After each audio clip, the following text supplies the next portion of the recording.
Ilavigo. The story of not sinking in the water. While the teacher was dwelling at Veluvana Monastery, he told this story. West of Benares, beyond the Ganga river as you pass Vasabhagama, in a village called Cundatthila, there lived a hunter. He killed deer in the forest, cooked the best meat on the embers, ate of it, and what was left he bound in a basket of leaves which he carried on a pole to the village. When the children saw him at the town gate, they stretched out their hands and ran up to him, crying, "Give me meat, give me meat." So he would give to each one of them a little piece of meat. One day he took only flowers and gave each child a cluster. Dying, he was reborn a peta, hungry, thirsty. He walked unsinking up the Ganga river seeking his native village and kin. King Bimbisara's chief minister, after subduing a rebellion, was going back by boat down the river, and he saw the peta going along and asked him, "Without sinking in the water, you walk here upon the Ganga river. You are naked. Yet, as though free from your former lot, you bearing garlands are adorned. Where will you be going, peta? Where will be your dwelling?" Now what was then spoken by the peta and Nikàya is narrated in the following stanzas by the redactors. The peta said, "I will go to Cundatthila between here and Vasabhagama, near Benares." And when the minister renowned under the name of Nikàya had seen him, he resolved to ascribe to the peta the merit of barley meal and boiled rice and a suit. Then he stopped his boat and caused these to be given to a barber. When the barber was fed, the result in the peta was seen. Thereupon, clad in the garments bearing garlands and adorned, the peta stood there, gifts brought upon him at once. For this reason one should again and again bestow gifts out of sympathy for the petas. So Nikàya, the minister, felt sorry for the peta and gave him a gift in this prescribed fashion. He continued downstream and arrived at Benares at sunrise. The Lord Buddha, who had come through the air to welcome them, stood on the bank. Nikàya, pleased and delighted, invited Lord Buddha to dine with him. The Lord Buddha in silence accepted the invitation. With a serene mind Nikàya entertained the Buddha and the monks. Then a crowd being assembled, the Lord Buddha out of compassion made certain petas appear to them and tell how they came to be thus. This the redactors set forth. Some dressed in rags and strips of cloth, others covered with their hair, the petas go in quest of food and roam from region to region. Some set out for a far country and having nothing received, return hungry, fainting, staggering and sinking to the earth. Some fell down there prone on the earth. They had not done meritorious deeds in earlier life. They were as though consumed by fire in summer, saying, "In earlier life, we were wicked wives and mothers of households. We did not provide a refuge for ourselves in the bestowal of given things. Yes, much food and drink were even thrown away, and we gave nothing to the assembled world forsakers. While we, willing wicked deeds, lazy, willful, and eating much, bestowed only bit and morsels, we abused the almtakers. Those houses and those handmaidens, even, those ornaments of ours are now at the service of others, in our portion is only trouble. The clans of basket makers are a reproach, and the carriage makers are perfidious. The Chandala women, beggars and the bathers too again and again. Among such base and wretched families are they born. Such is the destiny of the miserly. They who in earlier life did good deeds, were donors, open-handed, shall fill the bright world and light up Nandana Grove. Rejoicing and delighting in pleasures, they shall possess palaces. Passing from that, they are born in high and wealthy families. In a building with pinnacles, even in a palace, upon a couch overlaid with a woolen coverlet, they who had subdued their bodies are born in a good family with all the comforts of life. Each one has in his hand a peacock fan. From place to place they go, bearing garlands, and adorned. Attendants stand by seeking pleasure both evening and morning.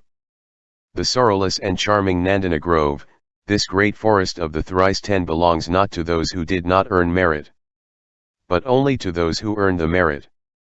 For those who have not earned merit, there is happiness neither here nor beyond. But for those who have so earned, comes happiness both here and beyond.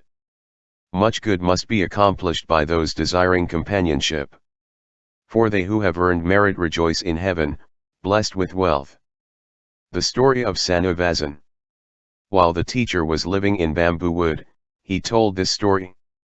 Once upon a time at Benares the son of King Khuddhaka, while returning from his enjoyment in the park, saw a lone Buddha, Sunetta by name, who was coming forth on his alms round, and insulted him with rude words. Hardly had he passed on when he felt an intense burning of his body like the heat of hell fire. Of this he died and was reborn in the great hell Avachi. Thereafter he died and was reborn as Peta. And thereafter was, in this Buddha period, reborn in a fisherman's village near Kundi town. Mindful of former lives he would not go with others for fishing and threw back the fish they brought in. His kin expelled him from home, but one brother held him in affection. The elder Ananda induced him to become a monk. Later as arahant he dwelt with 12 monks on Mount Sanuvazan. But his kinsmen were reborn as Petas. Now his father and mother, feeling ashamed at the idea, in a previous life we cast him out of the house, they did not approach him, but sent his brother who had cherished an affection for him. When this man had entered the village of the elder for alms, he knelt on the earth with his right knee, made himself manifest with a respectful salutation, and spoke the stanzas, "Reverend Sir, your mother and father," etc. But the 5 first stanzas were so placed by the redactors to make clear the connection. There was an elder of Cundatthila, dwelling on Sanuvazan. A recluse with developed faculties, Pathapata by name. His mother, father, and brother became miserable denizens of Yama's world. Doing evil deeds, they went hence to Peta world. They in evil birth, their bones like needles, weary, naked, and emaciated, alarmed and in great fear they did not appear ruthless. His brother came hastily, nude, alone on a solitary way, on all fours like a water-pot he showed himself to the elder. Now the venerable man, unheeding silently departed. But the other made him know address the elder. "I am your brother gone to the Peta's realm. Reverend Sir, your mother and father are miserable denizens of Yama's world. Doing wicked deeds, they went hence to Peta world. They are in evil birth. Be merciful and compassionate. Give a gift and ascribe to us the credit. By your gift which is bestowed, the ruthless ones will maintain themselves." When the elder and 12 other monks had gone their rounds for alms, they assembled at the same place for the sake of serving a meal. The elder addressed them all. "Give me whatever you have received. I will make a dinner for the order out of compassion for my kinsmen."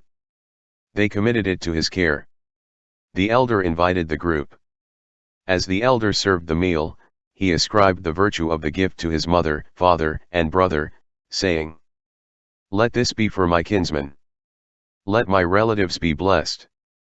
Immediately after this transfer of merit was made, food was produced, clean, savory, well prepared, richly supplied with flavors and condiments. Then declared his brother who had become handsome, strong, and happy, "There is abundant food, Reverend Sir, but look, we are nude. Sir, exert desire that we may obtain garments." After the elder had picked up some shreds of cloth from a rubbish heap, he converted the rags into garments and gave to them in the name of monks of the 4 regions. As he gave his offering, the venerable monk transferred the virtue of the gift to his mother, father, and brother, saying, "Let this be for my kinsmen. Let my relatives be blessed." Immediately after this transfer of merit, garments were produced. Then dressed in fine garments, he showed himself to the elder with the words, "As many coverings as there are in the kingdom of Nandaraja, Reverend Sir, we have more than that number of garments and cloaks. They are of silk and of wool, of flax and of cotton. Many and precious are they. And they are hanging in the sky. Now we wear whichever to our mind is dear. Lord, exert desire that we may obtain a house." The elder built a hut of leaves and presented it to the monks of the 4 regions. As he made his gifts, No sooner than was made this transfer of merit, homes were produced. There were buildings with upper stories and homes which were portioned off and well laid out. Peta. Among men there are no such dwellings as we have here. Whatever dwellings are found even among devas, such have we here.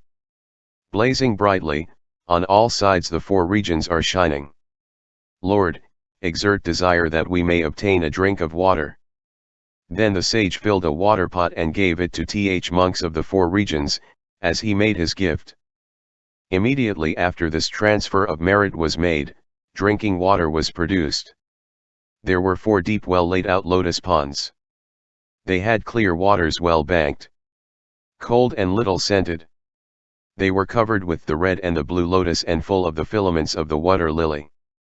Then after they had bathed and drunk, they reappeared to the elder saying, "Reverend sir, we have abundant water, but our feet are painfully chapped. As we roam about, we limp upon the gravel, on thorny herbs. Lord, exert desire that we may obtain a vehicle." The elder took a shoe and presented it to the church of the four regions. As he gave it, no sooner was made this transfer of merit, than the Petas approached in a chariot, saying, "Your reverence, out of compassion we were furnished with food and clothes, with a house and with both drinking water and a vehicle as gifts. Lord, we come to pay homage to you, the compassionate one among the seers in the world."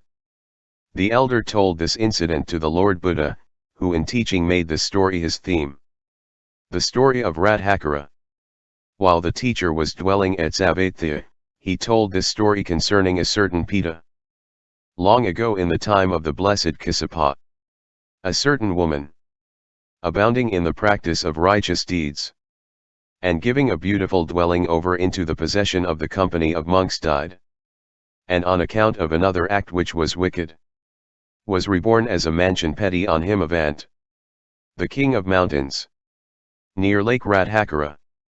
By virtue of her good deed there was produced for her a superb mansion, consisting entirely of jewel, on all sides very pleasing, charming, and delightful, having a lotus pond, resembling the Nandana grove, and adorned, she herself being gold-colored, handsome, attractive, and amiable. There, without men, she dwelt, but there arose in her desire for men's company. And she cast some mangoes into the river, thinking, "This is a strategy, all is to be understood as in the story of Kanamunda." In this case a certain young man who living in Benares saw on the banks of the Ganga river a fruit of the mango and wished to know its origin.